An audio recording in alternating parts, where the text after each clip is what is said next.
আসসালামু আলাইকুম গাইস, কি অবস্থা, কেমন আছেন সবাই? সো দেখতেই পারতেছেন আজকে গিয়েছিলাম আশিক ভাইয়ের বাহুল ঘরে। আমাদের হবিগঞ্জের ভিতরে এমন কেউ নাই যে আশিক ভাইয়ের বাহুল ঘরে যায় নাই। সো আমি ভাবলাম তা আমারও যাওয়া উচিত, তাই আমিও গিয়েছিলাম আশিক ভাইয়ের বাহুল ঘরে। সত্যি বলতে ভিতরটা কিন্তু আসলে অনেক সুন্দর ছিল, আর ওখানে আমার সাথে অনেকে অনেক রকম ভিডিও করছেন, অনেক পিক তুলছেন।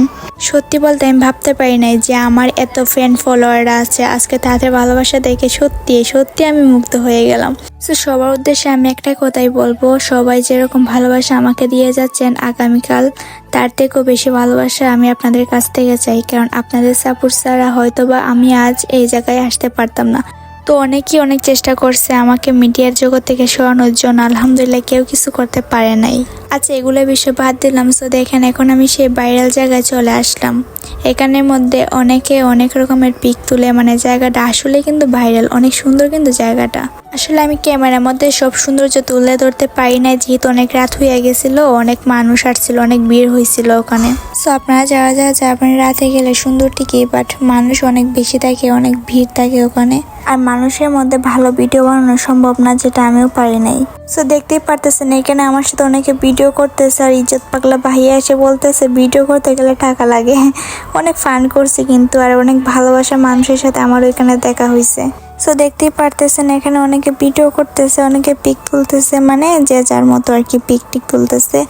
সো আমিও কিন্তু প্রথমে ভিডিও করতে পারি নাই, লাস্টে আমার মনে হলো যেহেতু সবাই করতেছে তা আমিও করি একটু। তারপর আর কি আমার ভিডিওটা করার, আমি ওখানে গিয়েছিলাম 3টার দিকে। আসলে আমি ভুল করেছিলাম এত দেরিতে যাওয়ার জন্য, কোনো ভিডিও কিংবা কোনো পিক আমি কিছুই তুলতে পারি নাই।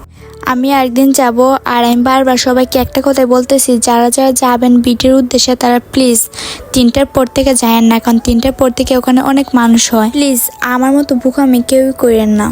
তাই যারা যারা যাবেন 1টার দিকে চলে যাবেন, কারণ দেখতেই তো পারতেছেন অনেক মানুষ ওইখানে। সো ক্যামেরার সামনে কিন্তু আমি সবকিছু তুলে ধরতে পারিনি, তার জন্য আমি দুঃখিত। তবে হ্যাঁ, যতটুকু পারছি আলহামদুলিল্লাহ ভালো, কারণ আমি ভাবতে পারি নাই যে এত ভিড়ের মধ্যে যে আমি এই ভিডিওটা করতে পারবো। বিশ্বাস করেন, সত্যি বলতেছি, এত মানুষের ভালোবাসা দেখে আমি মুগ্ধ হয়ে গেলাম। মানে আমার এত কষ্ট বা ভিডিও করতে পারি নাই, আমার একটু খারাপ লাগতেছে না। মানে এত মানুষ যে আমাকে এত ভালোবাসে, আমি এখানে না গেলে বুঝতেই পারতাম না। ওকে গাইস, ভালো থাকবেন, আর এই ভিডিওটা সামনে পাইলে প্লিজ সবাই একটু সাপোর্ট করেন। টাটা, আল্লাহ হাফেজ।